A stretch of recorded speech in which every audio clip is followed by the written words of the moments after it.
खबर ओडिशा। नीलगिरी बीजेडी सांगठनिक कार्यक्रम प्रस्तुति बैठक। यह बैठक नीलगिरी पूर्वतन विधायक इंजीनियर सुकांत कुमार नायकों सभापतित्व में अनुष्ठित होता। नीलगिरी बीजेडी कार्यालय परिसर में प्रस्तुति बैठक अनुष्ठित हो जाइछि।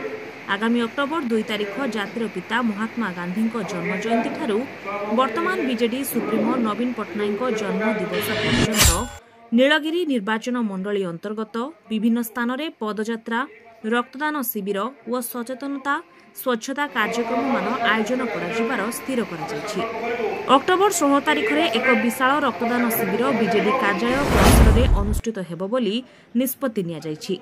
एही बैठक में बीजेडी नगर सभापति रवीन्द्र कुमार परिड़ा, ब्लॉक अध्यक्षा शुभलक्ष्मी माझी, समिति सभ्य राजीव दासबाबू, उपेन्द्र दास, भौरियाबाड़ सरपंच संजय सिंह, रवीन्द्र पात्र समेत Aupada block, Bahanaga block, Nilgiri block और नीलगिरी एनएसी 13टी वार्डर शताधिक छात्र नेता और कर्मी माने जोग देथिले।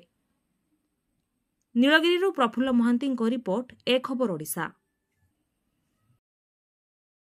आपण जानिछन्ती प्रतिवर्ष गांधी जयंती आरंभ होई गोपबंधु जयंती, जयप्रकाश जयंती पर्यंत आम दलर सांगठनिक पर्व चले, पदयात्रा हुए, जनसंपर्क पदयात्रा।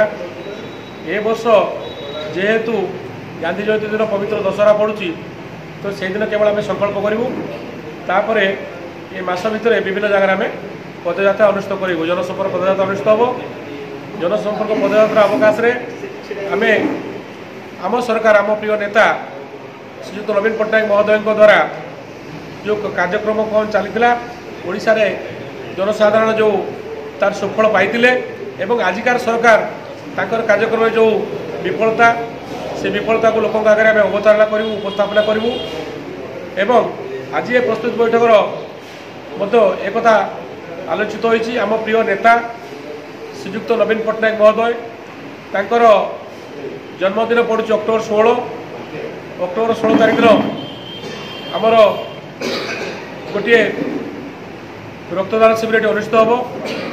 माननीय आमर नेता आमर जे लीडर श्रीयुक्त नवीन पट्टनायक बारंबार कहती जे बिना रक्त लोक को मरिया दिजाव ना, तेणु रक्तदान जो महापुण्य दान कहती से कथा को चरितार्थ करने आम प्रिय नेता जन्मदिन में गोटे रक्तदान शिविर हम।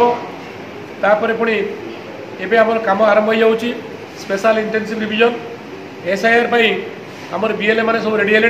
बूथ लेवल एजेंट आम पाखक सब बूथ लेवल ऑफिसर ठिकना भी आसीगला। अतएव ए मासटा पूरा संगठन पर्व, तेणु ए मासरे आमर जो कर्मी मैंने भाई भौणी मैंने अच्छा समस्ते तत्परता प्रकाश करेंगे आशा रखी।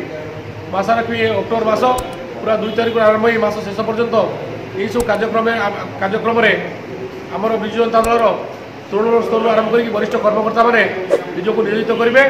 आमर प्रिय नेता जहाँ आशा अच्छी ओडिशा एवं आम लोक मैंने निश्चित भाव में अत्यंत तत्परता सहकार ये काम को समापन करेंगे। लाइक, शेयर, कमेंट और सब्सक्राइब करंतु।